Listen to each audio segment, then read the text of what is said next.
right, folks. Welcome to class. Let's get some housekeeping stuff out of the way before we go back to the lab. So, let's see. Oh, okay. So we got 3 things I think to talk about. Is that right? Okay, let's go. There will be an assignment 4.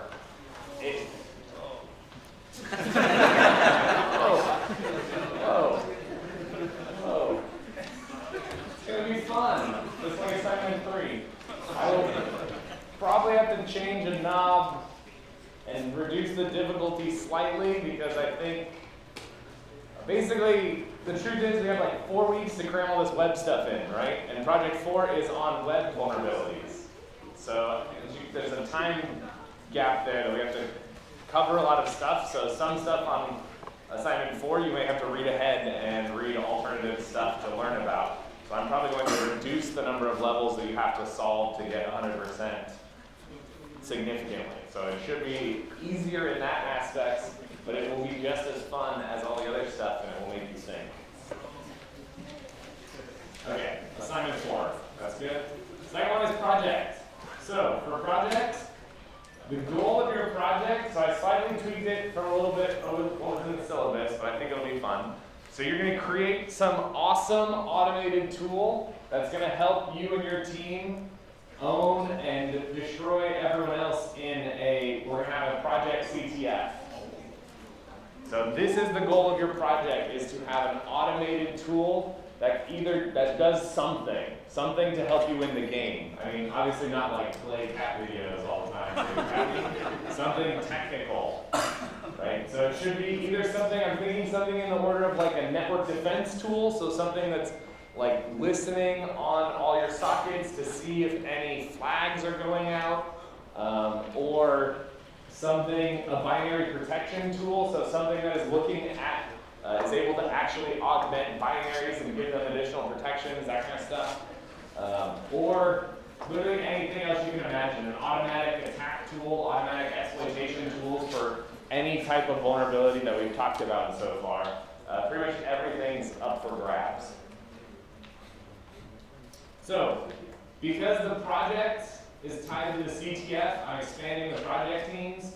So it can be a minimum of 3, max of 7 people, inclusive on both sides, right, in your group. It's up to you to determine your own group, figure it out. You have a week. Good, okay, cool. You get to choose your own group. That is a week, right? So on a week, you're going to register the group. The TA will send out, she doesn't know yet, she's going to send out a link to distribute to the mailing list so you can register your groups and who's on your group. If you don't know people, look at everybody, look around. There are people here, talk to people, post on the mailing list, say, hey, I have start with an awesome group name. That's what you need to start with. If you have a funny group name, people will come and join your group.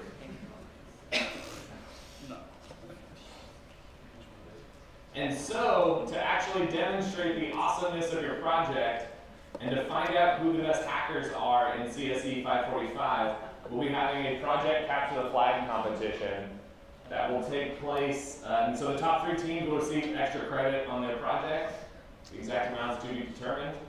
The project CTF will take place Monday, May 1st from 4:15 to 6:45 p.m. So we will still have a final. Because that's going to prepare you and help you study a lot on the web vulnerabilities, which will help you in the project CTF. So we'll have the final the Wednesday, the very last class. So Wednesday in class we'll have the final exam. If you can't make that, we'll reschedule something. Don't worry, it will be fine. So that'll be what we'll do. So basically, the very last day of class, we will have an in-class final. And then during the final, we will have our project CTF where it will be mayhem, and you guys will all be exploiting each other. I'll have to figure out the room situation, because this is a really crappy room to have a CTF in, because you can't group with your team. So we'll try to find another room.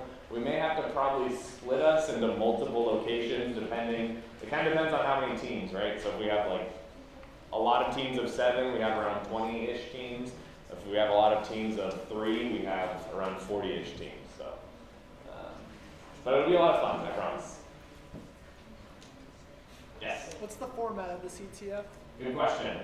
Show up on Wednesday. So on Wednesday, we're going to do two things. So A, I'm going to be out of town. I have to be in New York this week. So I'm going to record a lecture. So we're going to continue our web pace. So there will be a recorded lecture for you to watch. And to get you ready for the project CTF, come to class. Yegana is going to create a game network that's going to be exactly the same style of capture the flag as the project CTF will be.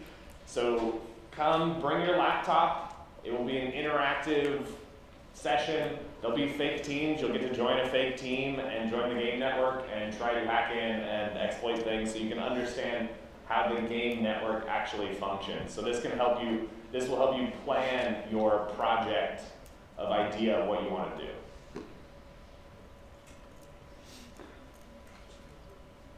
Questions? It'll be also a good time to find other people to have in your project. Yes? This is actually for assignment 4. What is? The question. What? The question is for assignment 4. For the levels, you did say that it'd be parallel, right? You don't have to go in order. I did not say that. In office hours. Well, I did say it in office hours, but I did not say it on the class yet. So I was double checking as well. If you didn't say that, I did not mention that, but yes, the assignment 4, when you get to it, is similar to assignment 3, where you have to break levels, but here they're all in parallel, so you can break them in parallel, which is a little bit nicer, but they're also web, so it's different, right? It's a little bit harder. So it's easier in some ways, harder in other ways, you know, it all depends. Cool. Any other project, final assignment related questions? Yes? When's the assignment going to be released? I need to find out how much, it depends on how much we cover. I mean, I could release it, I don't know, as early as this week, but if you don't have enough knowledge to finish it, I don't really see. I mean, I can just do it so you guys can see what's out there, but. That'd be nice, yeah. Okay, we'll see. I'll try to get it done soonish.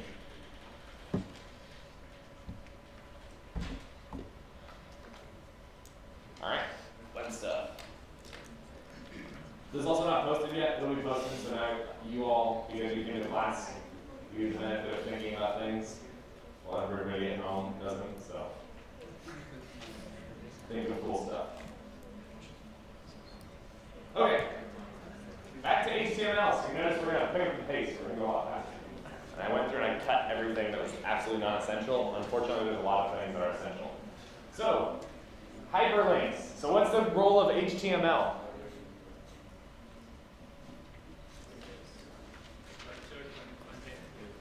What was it? To the structured content.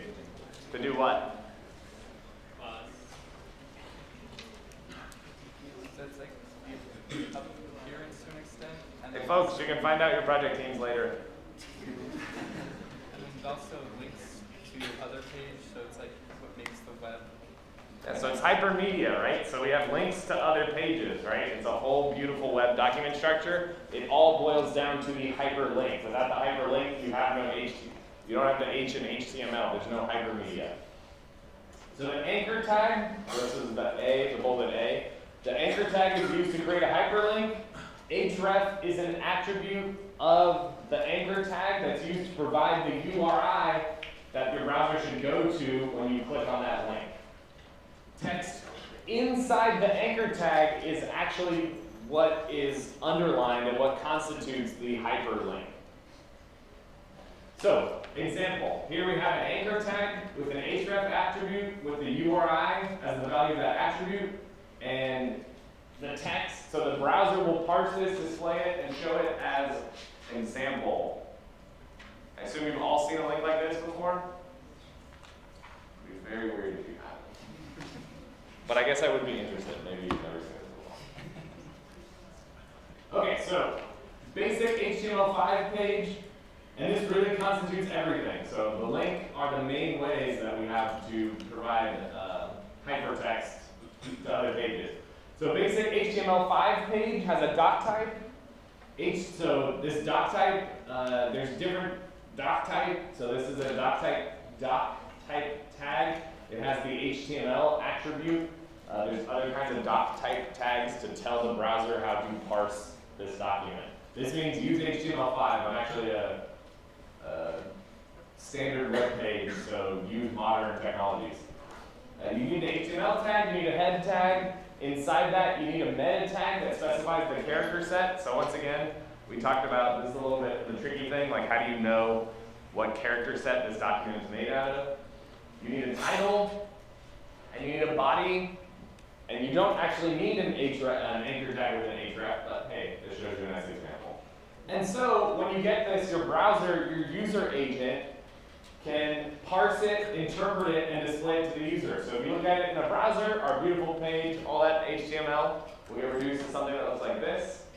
And the very cool thing is somebody using a completely different browser, like a text-based browser like Lynx, right? No GUI, completely command line browser will see the same thing, and they can actually click on links in the browser. So, question is, just like in URIs, right? We wanted to use maybe the slash character. How would we be able to use the slash character as data? Encoded using Percent encoding, exactly, right? Because slash held special meaning. In HTML, what has special meaning? What is it?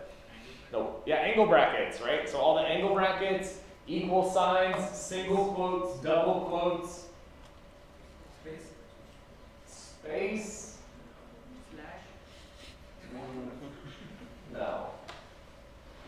So the question is, how can I create text that is an HTML tag? Right? So how can I create, like that slide I just had, if I want to say, here's how you create a basic HTML5 thing, how do I actually do that? Because if I include the tags directly, those will be interpreted by the HTML parsing engine and interpreted as new tags. So, again, we come to this issue of encoding. We have to have some way of encoding these characters. And of course, you can't have it the same way as URIs because that would be insanely standard and useful. There has to be a completely different way of doing things. So, it's called in HTML5 less than 5, so I usually use this term as entity encoding. It's also just called the character reference encoding. So the idea is there are 3 types. They both start with an ampersand and end with a semicolon. So again, interesting kind of design decision here. So either named character references, where there are a list of predefined names, decimal numeric character reference. So again, this is different from URIs, which use the hex value. This is decimal. So if we do $hash and then some numbers, that will be the Unicode code point of the symbol that we're using. Or we can use hexadecimal by adding an X. So we can do ampersand hash X and then hex values and then a semicolon. This is actually the root of a lot of critical vulnerabilities in the web. And we'll get into why later. But this is something that's actually very critical to understand is how and why do characters need to be encoded? So let's look at an example. So just like in percent encoding, the percent symbol is actually a special symbol, so it itself needs to be encoded. Similarly with the ampersand. It's used to start a character reference, therefore it must be encoded as well. So again, there are 3 ways to do it. You can do the ampersand symbol, amp semicolon, or it can be amp hash 38 or amp hash x26. Questions? So 3 different ways to do it. That makes it even more annoying. Actually, the first way is insane.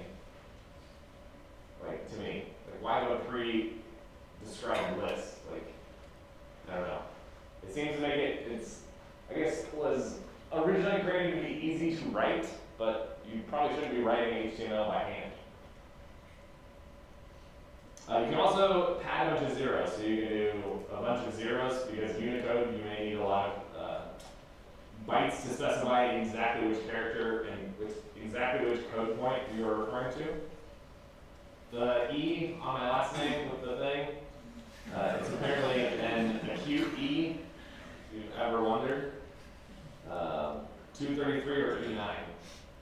Super fun. So, key point. why do we need the less than symbol to be encoded as a character reference? It's used to open the tags. Who decides that it opens a tag? What was that? Yes, the browser. Remember, you gotta think, I know some of you took my 340 class, right? The browser is essentially a parsing engine. I mean, it parses, right?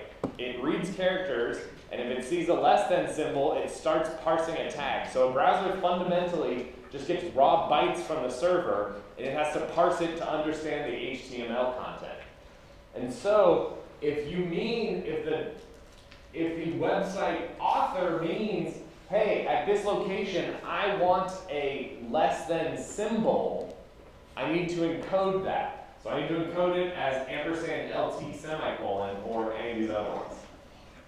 If not, it could be interpreted as the start of a tag, right? Which, as we'll see later, has actually catastrophic consequences and is really bad. But for now, we can realize this is the core problem here. Okay. So, the other way kind of to think about the web, so on the web, you have your document. It has a bunch of hyperlinks to a bunch of other pages. Is that the only way you interact with the web? You just go around clicking links all day? What else do you do? Well, how? Play videos. Play videos. All my videos, right? Mainline course content, yeah. If you're using a forum, you have to fill out a form and submit it. You fill out a form, so you write text into form fields, and then you hit enter, click on the submit button to try to submit that.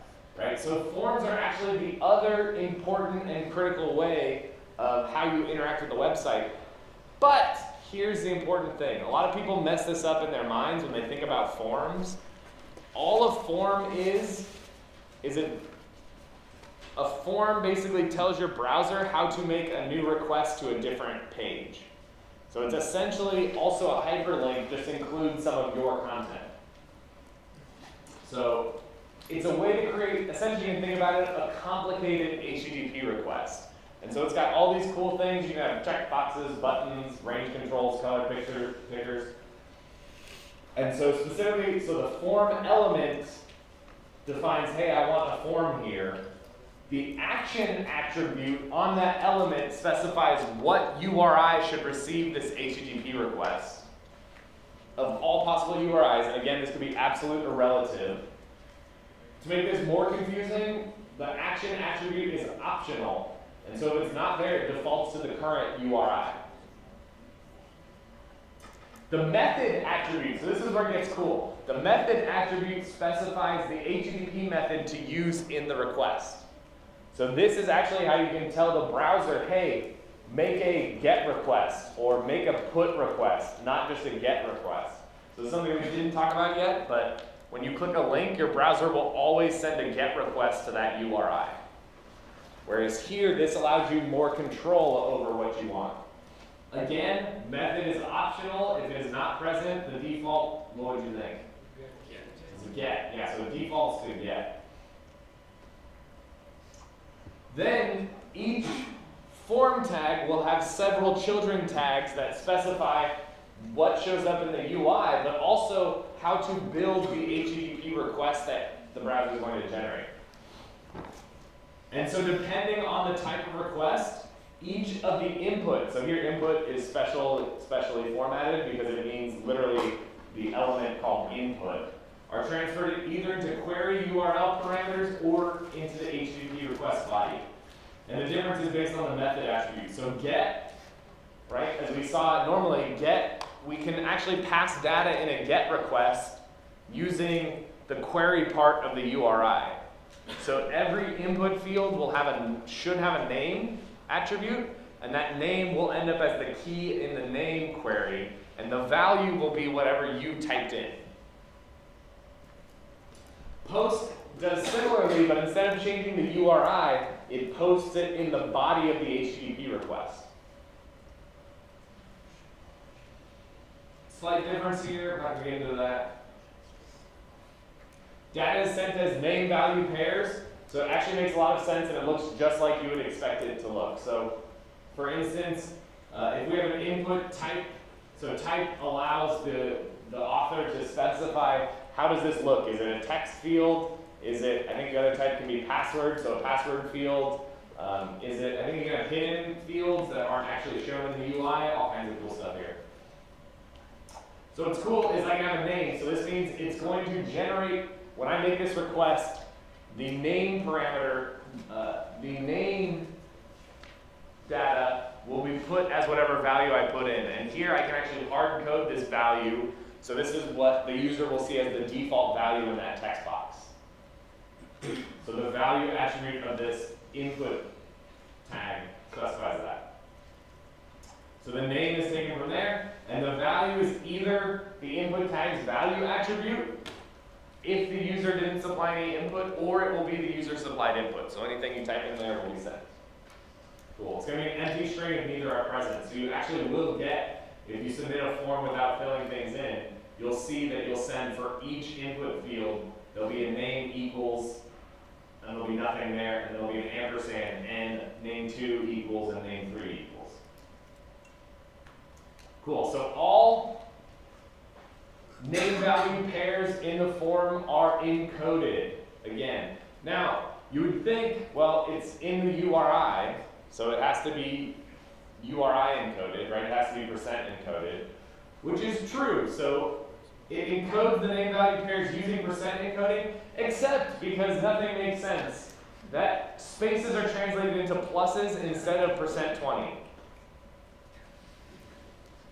I gotta assume it's because it makes it shorter. Instead of 3 characters, you're sending 1 character. But this is why plus is actually a reserved symbol if you go back to URI encoding. Because plus actually means either space, plus means space. I know, it's enough.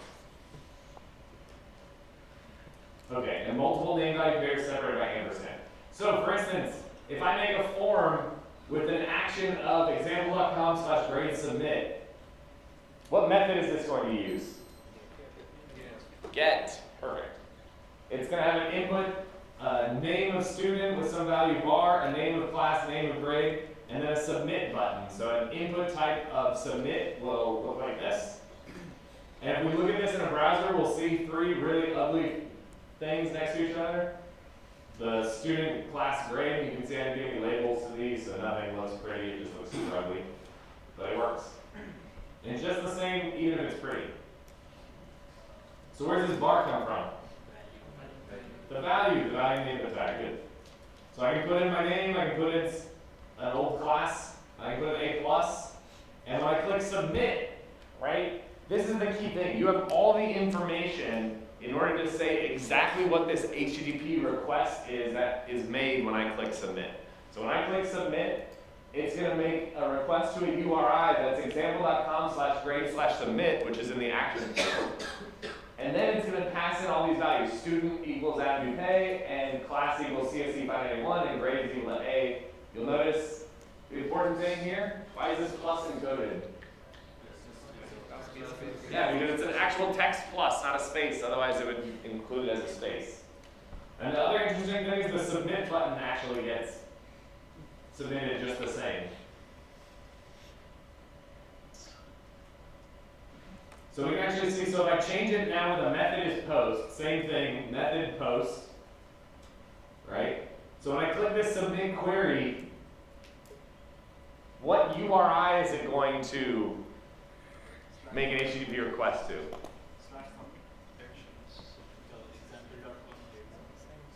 So it'll be example.com/grade/submit with nothing afterwards, right? So it's using whatever that action is, and it's a post, so it's going to put everything in the body. So we can see this. It'll make a post to /grade/submit, and we can see that on my HTTP request, I have a content length of 68. And here is where it will URI encode, it will encode all of my name value pairs here. Any questions? Yes? When you're making a GET request in admin UK, the E is not, the E is just passed directly, but over here it's encoded. So it's only when you're posting that gets encoded. I don't know. I think that's probably a browser-specific issue. think, let's see, I believe this I took from the browser, so I clicked submit, and then I saw what URL it was for, and then I copied that and pasted that in here. So the browser may be doing a Unicode translation from here where you can see it to the actual request settings. But yeah, that would be, I think, yeah, in that case it should definitely encode it. Yeah, because here it's encoded as well, so good question.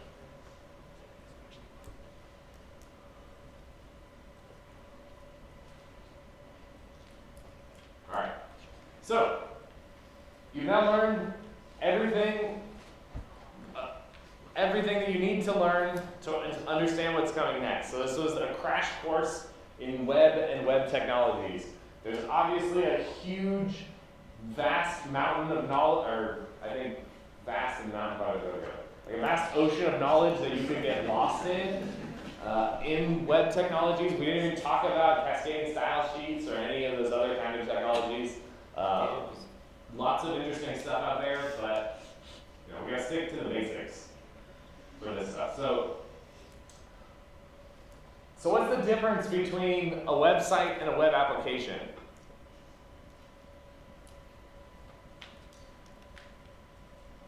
Yeah. Web application typically has GUI, whereas websites don't have to have one. Websites have a GUI, web applications do not. Yeah. Websites are just a bunch of web pages combined together, but then web applications have much more complex structures and architectures, like services and stuff. User interactivity is more in web applications compared to Are they the same? Yes. Websites are Exactly. Web apps have CRUD operations, other complex operations. What do you think? Maybe a web application has to perform some sort of function as opposed to a website which might just display text. That's actually a pretty good way. So yeah, you're all touching on different aspects of it. So the first thing is I will argue strenuously that yes, there is a difference.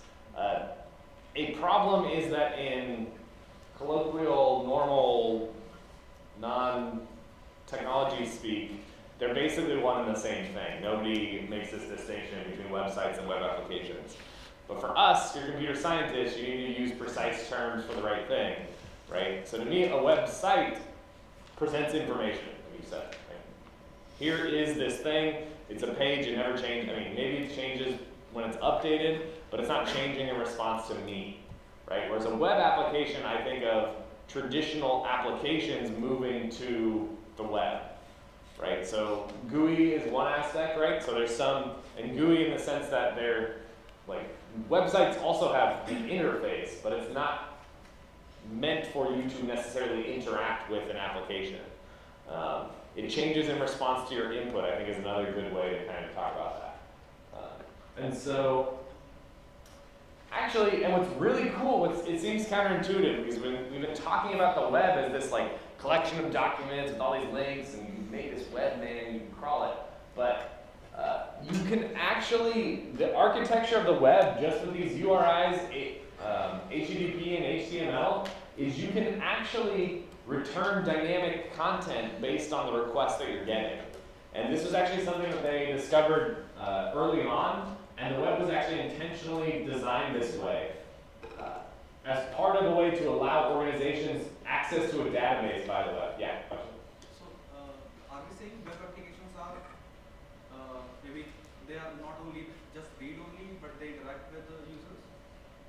Yes, I would say yes. If they take your input, I mean, you could have a read-only application that is also you could have a read-only thing that is also like a web application. It kind of depends on what you're reading, right? I mean, if you're just using Twitter in read-only mode, the thing is those tweets are all coming from somebody else on the website, right? So other users are interacting with it and changing our content. I still cannot get the difference between website and web application. Hold that thought. We'll see some images. I think it'll help. So actually, if you read the spec, the very first spec of get and post, it says get should not have significance of taking an action other than retrieval. So even built into the basic protocols, it's saying when you make a get request, This means you're not asking for anything to change, you just want something. Right? Which actually makes sense of why a link, when you click a link, you don't want some action to happen, you just want to get some new page. So it's safe and idempotent. What does idempotent mean? You can send the request multiple times and still nothing will happen. Yes, so you can send it 0 to n times and the result will still be the same. New version of Docker is available, thanks. Post. So a post specifically says annotation of existing resources, posting a message to a bulletin board, blah, blah, blah. Basically, anything that's going to change the application in some way or change something. So that's what post is for. I think of web applications really as this means there is some server-side code running to dynamically create an HTML response.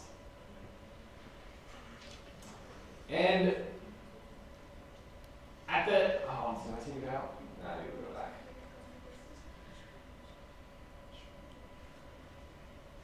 Oh, this is what happens when I make it shorter. Okay, well, second. So I was looking, so one of the examples I would think of website versus web applications. If you think of the original Yahoo, and you know what Yahoo was originally? Was it a portal? A portal, what does that mean? Different components typed within the web. Yeah, so Yahoo was just a collection of links. It was literally a hand-curated collection of, hey, here's different categories like gaming, sports, whatever, and then you click to that page and just have a list of other pages and links. So to me, that's like a quintessential website, right? It's literally just presenting you information, you go there, and you see whatever they want you to see, but it's not changing based on my interaction with it. Where something like Google is very much an application, right? I type a query in, and then I get a dynamically generated result page for me. Yes? Why do we need that distinction? Because we need to be precise when we're talking about web applications versus websites. So if I say, it doesn't make sense to talk about cross-site scripting vulnerability in a website. A website doesn't do anything. To me, a website's not interesting fundamentally, because it's just serving static HTML content. Whereas we'll see the vulnerabilities all come because there's this server-side code executing on a web application. Yeah? So if there's a blog page with the comment section, then it's a web application. Yes, I would say that most blogs are definitely web applications. My blog is actually like a website. It's statically generated HTML code. There are comments on some things, but that's using like a Discus third-party plugin. So it's kind of blurring the line, but it's kind of like that internet versus web thing. Like, you know, technically there is a distinction there. When you're talking with your friends or your family, you can interchange them. When you're talking with fellow computer scientists, you should keep those distinct. Similarly, yeah? So, when we say we perform an action on a web page, that means that's a web application. Is this understanding correct? It depends on the action you're talking about. So if you're just clicking a link, I would say no, that doesn't really constitute an action. Right? I mean, you did, so if you think you did perform an action, your browser made an HTTP GET request to that specific URI that was specified in the link. Real interaction usually comes from filling out forms. So you're making post requests. That's all changes with AJAX. We'll talk about that in a second. So I think of it server-side code to dynamically create an HTML response. Okay. So part of the question is how to do that with the technologies that we've studied, right? It seems clear, like, okay, if you're Google, you just get like the search term, you get the search term, you look at stuff, and then you return some HTML response, right? But in the HTTP protocol we've looked at so far, every single request is distinct. What does that mean? Yeah? The response to the query is not dependent on the previous request. Right, so every time, so I think I made this analogy, and maybe I'm going crazy. It's like somebody with amnesia, right? Every single request you see says, oh, new person, great, here's your response. Oh, new person, great, here's your response. All the server has is the client IP address, so it knows what IP address it's coming from. But if you use just the IP address, that would be bad for us right now on ASU's network. Why?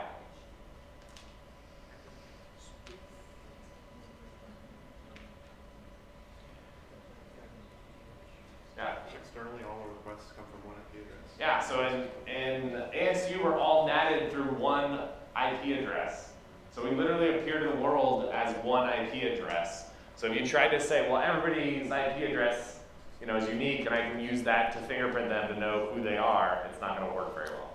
You're going to have a lot of problems. I think if you go to ipchicken.com right now, you'll see that you have the same IP address. So, also the user agent. Can we trust the user agent? No. It's coming from the user. It's essentially untrusted. So we need some way in these web applications to maintain state. So we need some way to say, when you make a request, I don't go, hey, brand new user, great to see you. I say, oh, hey, Bob, it's great to see you. I saw that you ordered all this stuff last week on Amazon. So, well, let's assume I'm Amazon. It's like, I saw you ordered all these books. Like, here's some other books I think you'll like. Right? So we can actually make an application that maintains the state between the requests. And this is hard because HTTP itself is a stateless protocol. Right? Unlike, let's say, TCP, right? TCP has the state of the connection. We know what data we've sent. We know who we're talking to. We know because we've done the three-way handshake that we have this communication channel. But to write a web application, we want to link and maintain state, and to be able to essentially, what we said, link requests together, right? So that I know you're the person who sent requests X, Y, and Z, and not requests A, B, and C. And really, the high-level goal is to create some kind of session so that the web application can say, aha, I know who you are. So it allows authentication, so we can know which user is which. It allows for rich, full applications that really mimic, so you have to take yourself back, because it's hard because you've probably been using web applications a lot, right? So just desktop applications, right? I mean, and the key question is, how can we support these kind of desktop applications, right? Like an email client. You know, how can you do an email client on a web application, right, without having this stateful protocol? So there's three ways to do this. One is embedding the information in the URL. So the idea is you make a request to me, and remember, I'm executing some code on the server. So when you make a request, I generate an HTML response, but for every single link on that page, I put a unique parameter that identifies you as the user who first made this request. And then you'll decide to click one of those links, and then that'll take you to a new page. The other one is we can use hidden fields in forms to also do the similar thing, to link you through your form request. The final one is cookies. So we're going to skip the first two because they're honestly used so rarely now. Let's talk about what would be a problem of embedding your session information into a URI. Just iterate through the URL, get someone else's user.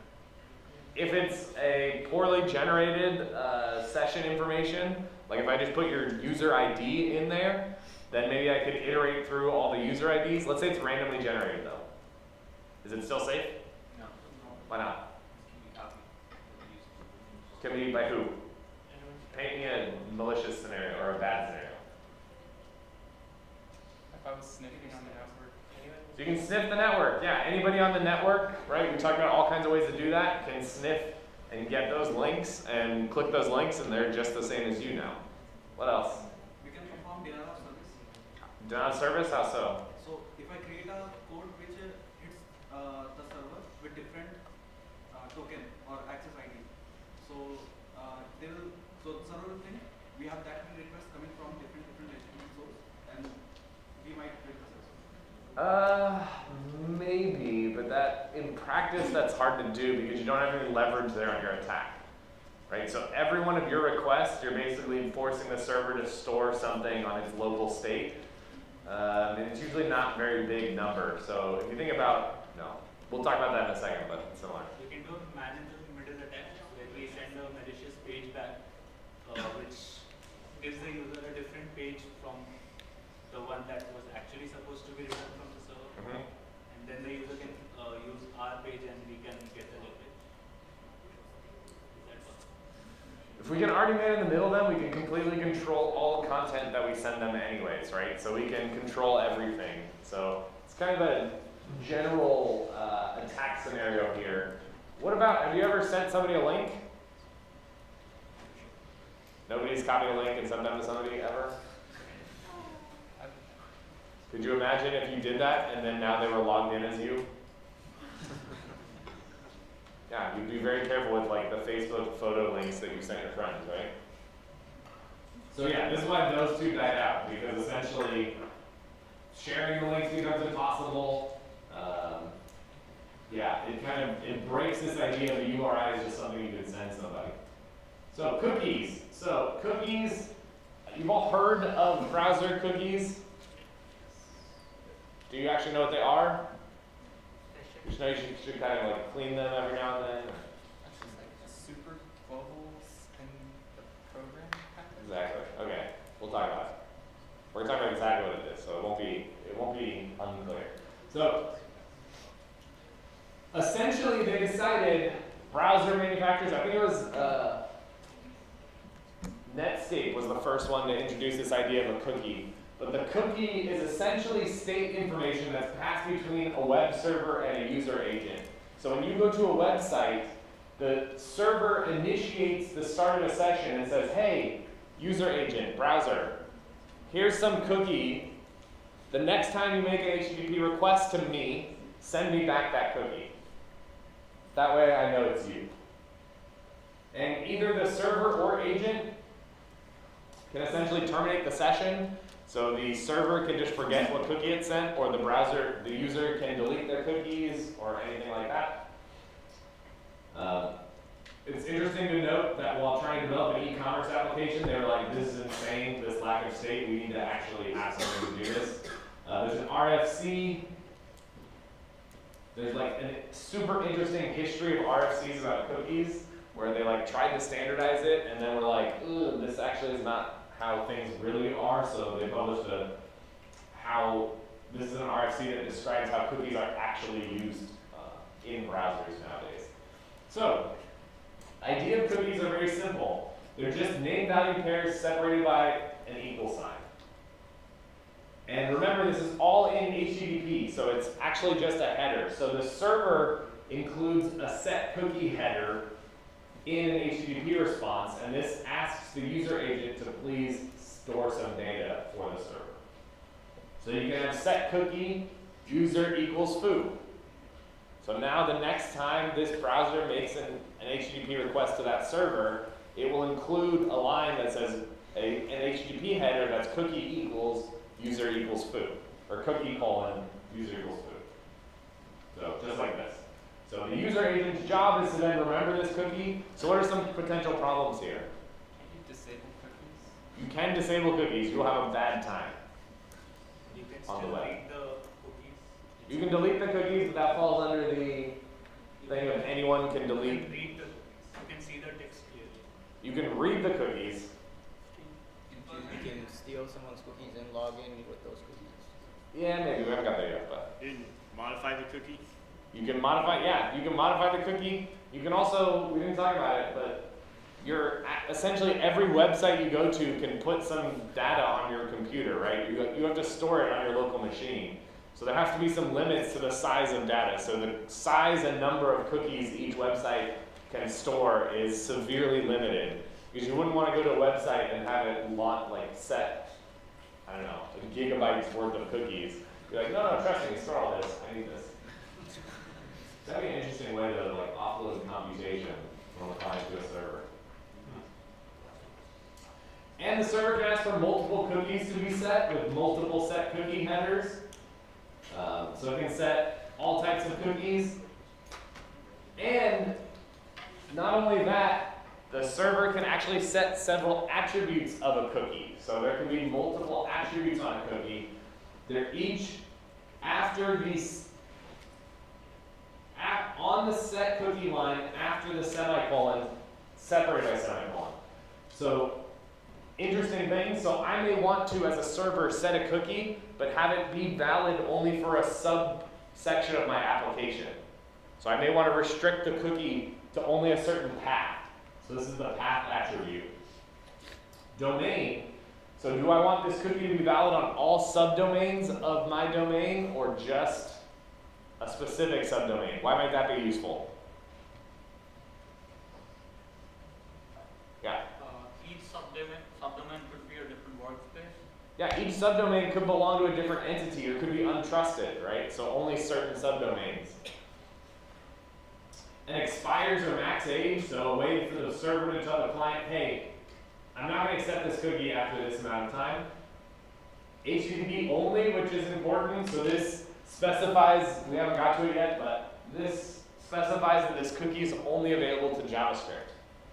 And secure means that this cookie should only be sent over HTTPS connections. It should not be sent over any HTTP connections, which obviously makes sense because that goes back to all of the immediate instincts of sniffing and stealing these cookies. So when I made a curl request to Google.com back in the day, it had these two set cookies. It said a preference equals this ID, FF, TM. So remember, the cookie is actually everything here. So perf all the way to the first semicolon. And so you can see Google's doing something interesting here. They're encoding like their own encoding scheme to put multiple key values inside this one thing separated by colons, right? And we can see the expires, the path, the domain. Other interesting thing is they set one cookie, this NID, that's HTTP only, but this other pref ID, pref is not. I think that's kind of interesting. So the expires, oh, we just missed it. This cookie's no longer good, sorry. You won't be able to log in as me. It's a stale cookie, there we go, good. The path is slash, the domain is .google.com, which means to send it to all subdomains of google.com. So this includes www.google.com, drive.google.com, everything. HTTP only, as we just talked about. Yeah, we can delete cookies. The server can ask for it to delete cookies. Good point. Proxies. We talked about on the web, there's lots of proxies involved, right? Proxying traffic. Why should proxies not cache cookies?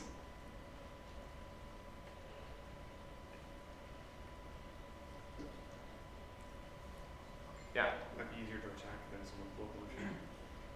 Yeah, so think of all of us, if ASU was using a proxy, I go to some page first, and then I go to, let's say, foo.com. Foo.com says, hey, set cookie some random value to me. I start interacting with foo.com. It cached that first response. So now when you go to foo.com, you request it. The proxy says, oh, I have a page for foo.com. Great, send it back. It has the set cookie header with my random value. Now when you make an actual request to foo.com, you have my cookie. And so the server has no way to distinguish between the two of us.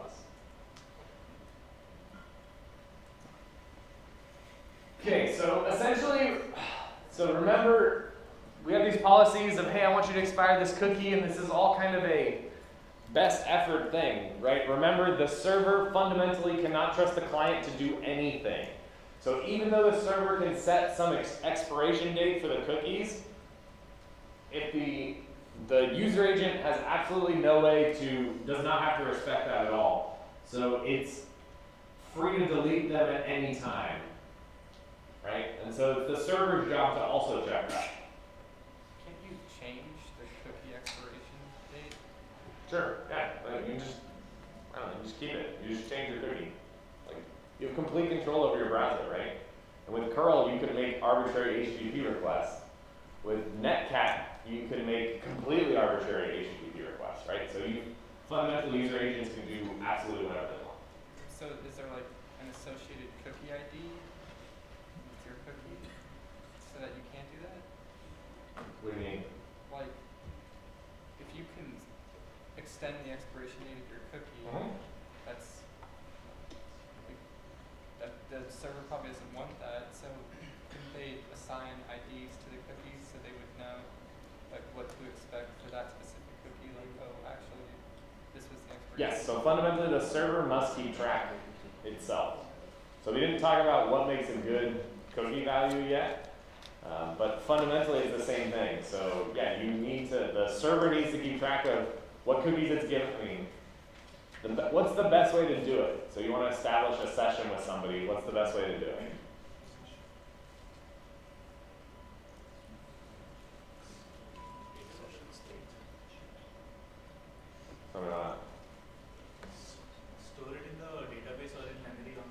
I don't know, but how do you generate? What is a good cookie? Yeah. Create like a cryptographically secure random number, make sure it's not already being used, and then send it to them. So And if then store it if it's also. a good cryptographically secure random number in a huge enough space, you don't have to check. But yes, so you generate some long random number. You'd say this is your cookie, and then you'd store that in the database that, hey, I created this cookie, and you'd have to associate it with the user, right? So this cookie is associated with this user, and it expires on this date. And so every single time you have a request coming in with that cookie, you need to look it up in your database to check, hey, does this, has this cookie expired yet? Is it still valid? And then you look up and say, what user is this cookie associated with? Cool. Okay, yes, so we've talked about this. So fundamentally, the server has to implement this idea of sessions. So as we just talked about, fundamentally, the best way to do this, so the worst way to do this is to put your user ID in the cookie, right? Because then I could just change my user ID to whatever user I want, and I'm good, right? So it should be random and unguessable session ID, send it to the user agent as a cookie, and then on subsequent requests, just like we said, the session ID, the server uses that session ID to index into a database to look up exactly what you are. And it needs to be random, right? The session value should not be auto-incremented ID value. So it's very similar if you think about it to TCP sequence and acknowledgement numbers, right? Yes? If you delete your cookie and you make a new request to the server, so the server's going to look up in the database and check if there's a session ID associated. If you delete your cookie, you will send nothing to the server. So you'll send no cookie to the server, so the server can't look up anything. What if you send a cookie that's not? So then the server would probably, depending on what resource you're accessing, the server would likely deny you access to that resource, usually by redirecting you to the login page. And then it would say, sorry, you're not logged in. You need to log in to access this thing. And then it would, depending on how the web app works, it may set a new cookie then, but it would associate with you with an unauthenticated user right now. Or it'd wait until you logged in and then it would authenticate you. Or then it would associate and set a cookie on your browser. What if the cookie didn't exist in the table? Then it'd be the same thing. It'd be like, on a secure application would do the same thing and say, hey, you're not logged in, I don't know who you are, get out of here. Or not get out of here, but.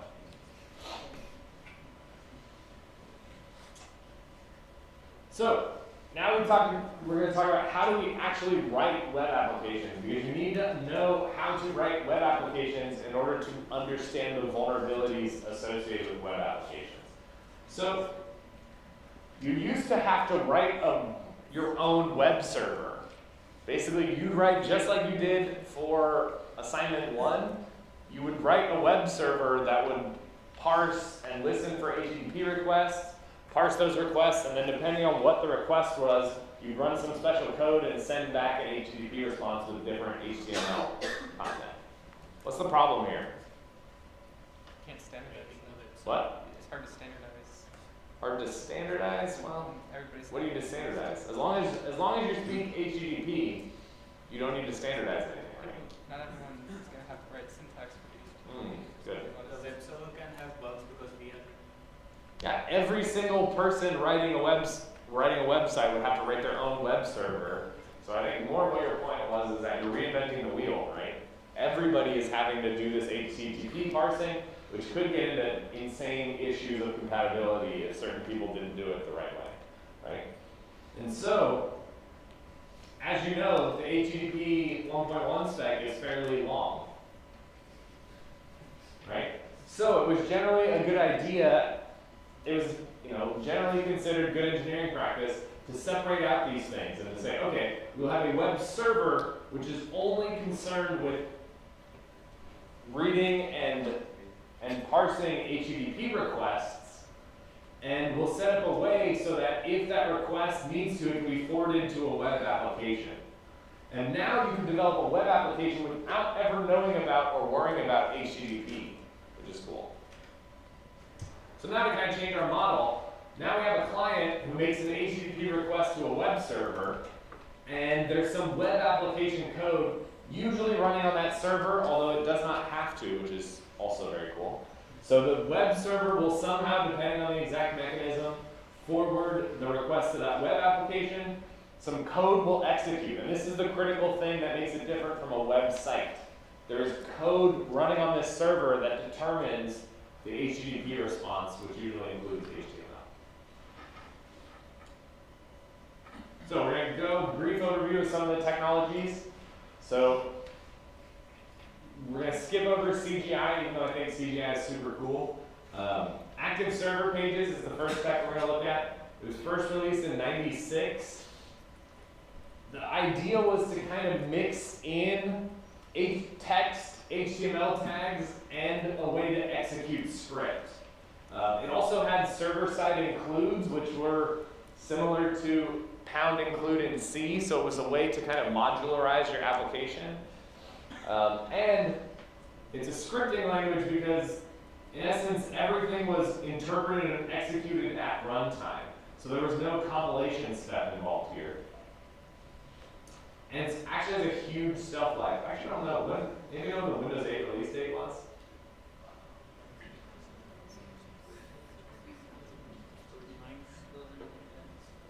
So at least like 2019-ish, something like that. It's going to be a long time of support.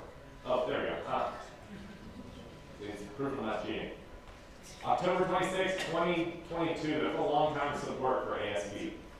So let's look at an example.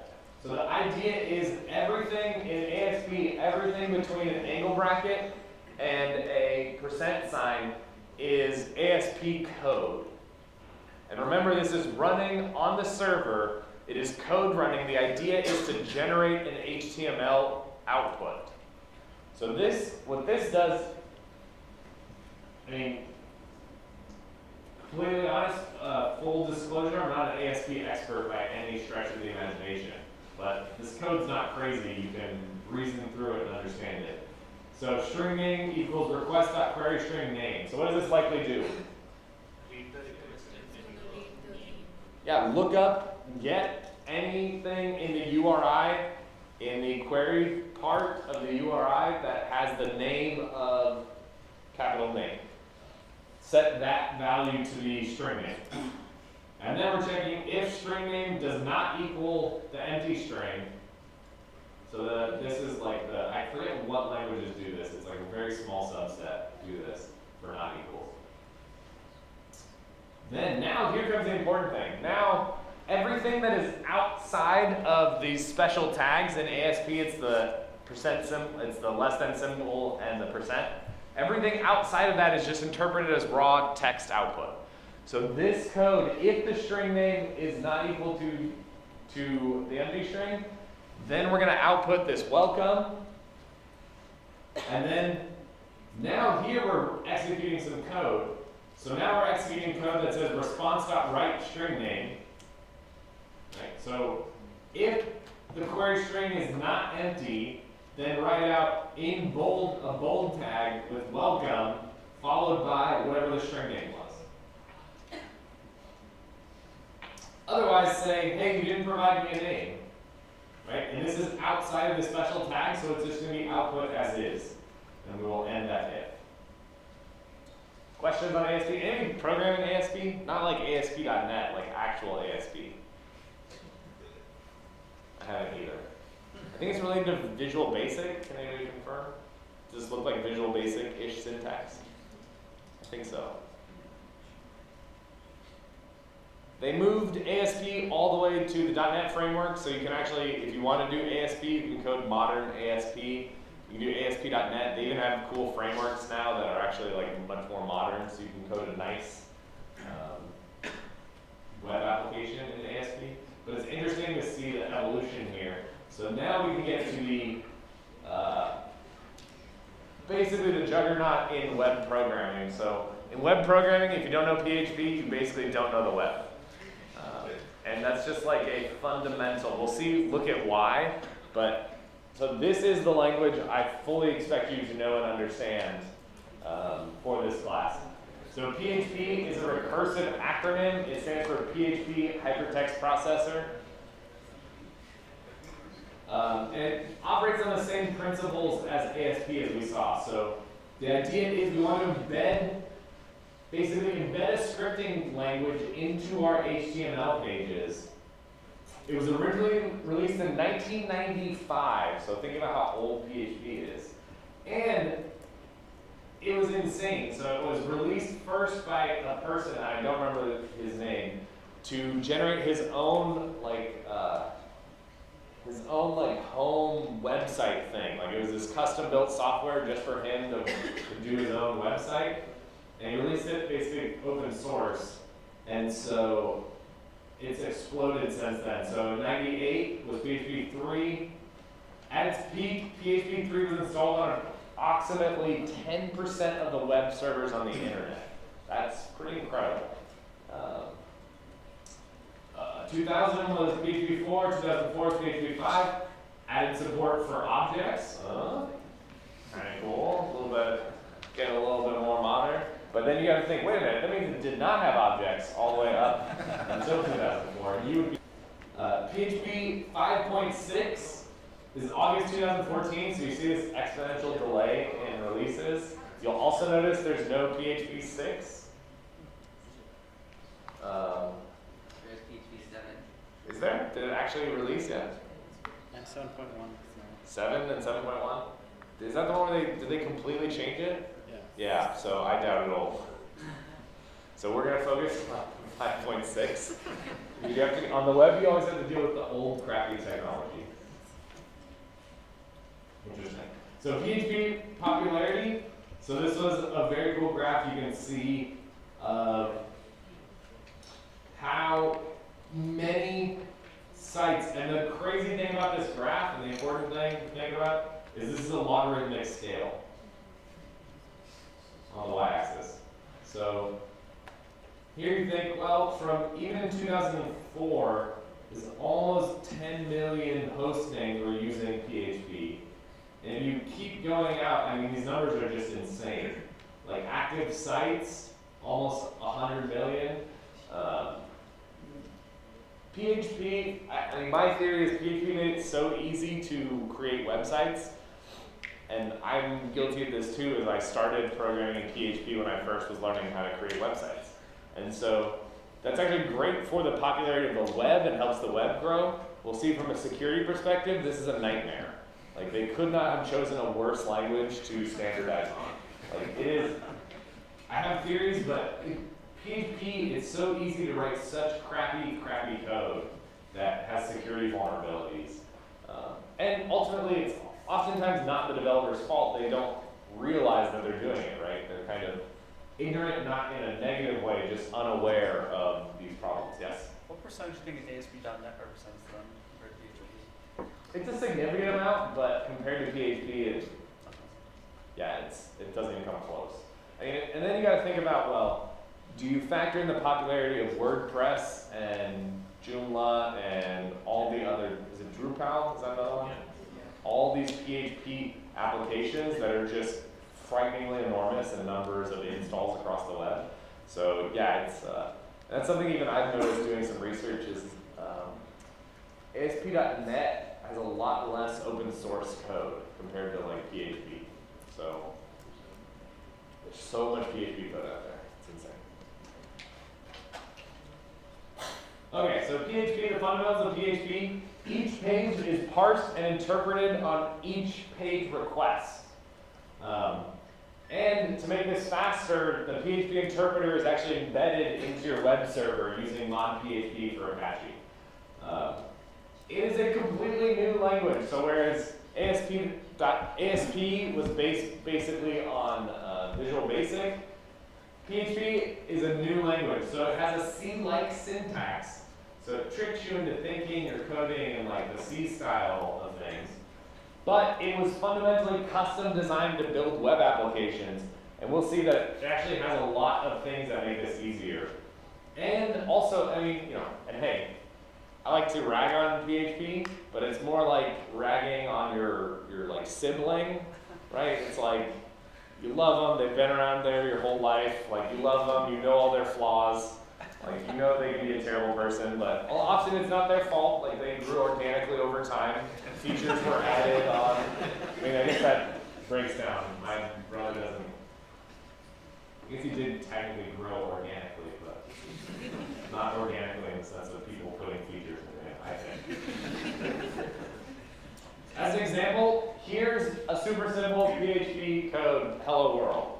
So, just like ASP, everything that's not in PHP's custom tags is just straight text output. So all of this stuff is just going to be output to the browser as is, no parsing, no nothing. And so everything within the less than symbol, the question mark PHP, so this is the start of a PHP tag, and this is the end of a PHP tag. This means that, so essentially, this PHP program says, I want you, when this page is accessed or this program is executed, to output all of this, including spaces, right up until this point. Then I want you to execute the PHP code, echo p hello world, and then after that I want you to output all that white space all the way to the end here. So fundamentally, it will produce the HTML page that is all of this with this p hello world there. Questions? So it's not really dynamic in the sense that it's changing based on a request, but there's still PHP code that's executing every time we would make this request. Okay, PHP is dynamically typed, right? Which actually can be awesome. Nobody contradicted me. You guys aren't all static language people. Dynamically typed, which can definitely help development time. It has string variable substitutions. Dynamic includes and requires superglobals, variable variables, as insane features like registered locals. So I'm not going to get into dynamically typed. Somebody give me a brief explanation of what a dynamically typed language is. What does that mean? Type of the variable is decided at runtime.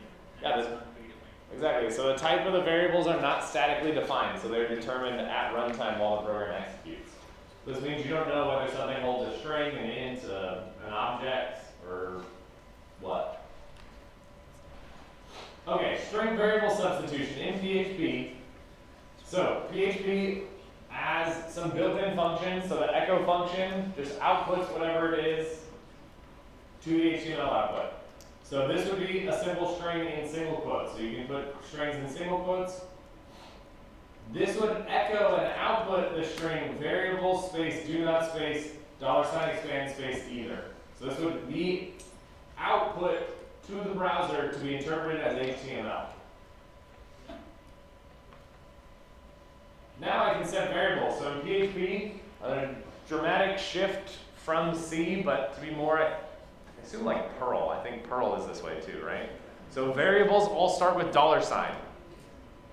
So this sets up a variable called juice that is set to the string apple. Now this is where you have string variable substitution come in.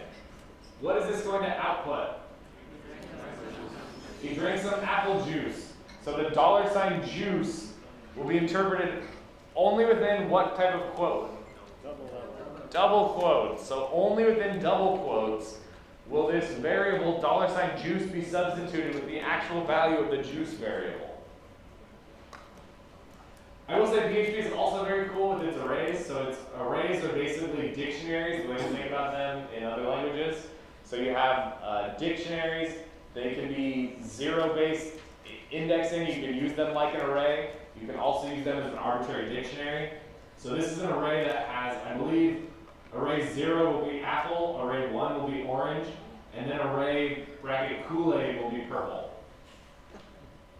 And so you can say something like, he drank some apple juice. So yeah, exactly. This $juices bracket 0. This will all be interpreted to say, use the juices variable and access the 0 index in that array.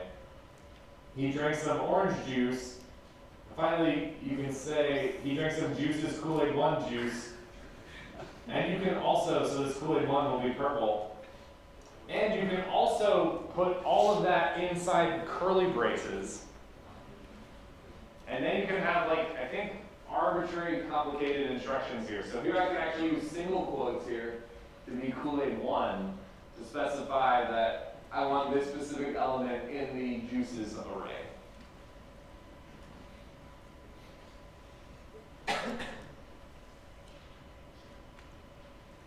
Cool. Why is this difficult? Or why does this make understanding PHP difficult? Because there's a lot of different ways to do the same thing. Yeah, there's A, a lot of different ways to do the same thing, and B, if you just look at an output, or you look at any string with double quotes, there can be variables substituted at any place in this string. So if you want to know, hey, for this output, I'm outputting some HTML content. Did any of this output come from the user? That becomes a very difficult challenge to decide because of this issue. So you have to look at any string that was substituted anywhere. Well, it's made a lot easier with syntax coloring, though. Possibly. Yeah. It depends. It still depends on how complex your program is, right? So fundamentally, to answer that question, you have to look at from that output all program paths. Is it possible that any of these strings that make up this string could come from user input? But yeah, syntax coloring definitely makes it easier to see these things. PHP has dynamic includes and requires. So unlike C, where you say count include and you include a static fixed location, PHP's include and requires are basically you can pass an arbitrary string to that was computed at runtime. So for instance, what's the difference PHP? How many people program PHP? Oh wow, that's shocking. You guys should use something better. I mean, it's good that you started there, but continue your education and learn other web languages. What's the difference between include and require? Lots of hands. Yeah. If you try to require a script that doesn't exist, it'll just stop, whereas include will say, oh, it's not there, and then continue. Yeah, so include will do a warning if the script doesn't exist. Require means I absolutely need this. So, for instance, here's something, a snippet from the WordPress source. So it's defining some global variable, WP use themes. But we can see it's using required dir name underscore underscore file. I believe underscore underscore file is a super global, but I actually don't recall of where this PHP is right now. And then, oh, the other thing that's super annoying about PHP that I always forget because it's been a long time, string concatenation is the dot operator, not plus, like in a same language. So here you have string concatenation of, so here this is, and so the way, just like in C, so then we know how pound includes work in C? Yeah. Copy pasted into your code. Yeah, the preprocessor takes that file, copies it, and pastes it right into your code. The exact same thing happens in PHP for includes and requires. The problem is, you looking at this code, it's actually hard to tell exactly what file will be required here. So even knowing what type of files are going to be included or required is difficult. And you can see here, this is crazy stuff. So depending on if this WP div header is set, it will do other stuff. It will require other things based on other files. Look, it'll require based on constant values. So to understand this code, you have to look up what these values are to see what they should be, to see where they should be. Like, I understand, WordPress is a super complicated program, right? I think this has to do a lot with templating. If you didn't have templating, it'd be a lot easier. So you have these language features that make it easier to create complex applications, but make it much more difficult to understand what the heck is going on.